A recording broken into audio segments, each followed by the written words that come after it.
Hello everyone, কেমন আছেন আপনারা? আশা করি আপনারা সবাই অনেক ভালো আছেন। চলে এসেছি আজকে নতুন একটা ভিডিও নিয়ে।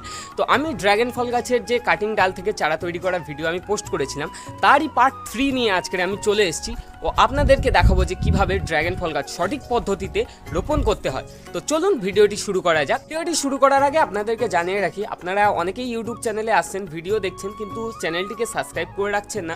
কেননা সাবস্ক্রাইব করে রাখলে আপনারা সবার আগেই ভিডিওটি দেখতে পারবেন। তার জন্য আপনাদের কাছে রিকোয়েস্ট রইল, আমার ইউটিউব চ্যানেলটিকে অবশ্যই আপনারা সাবস্ক্রাইব করে নেবেন।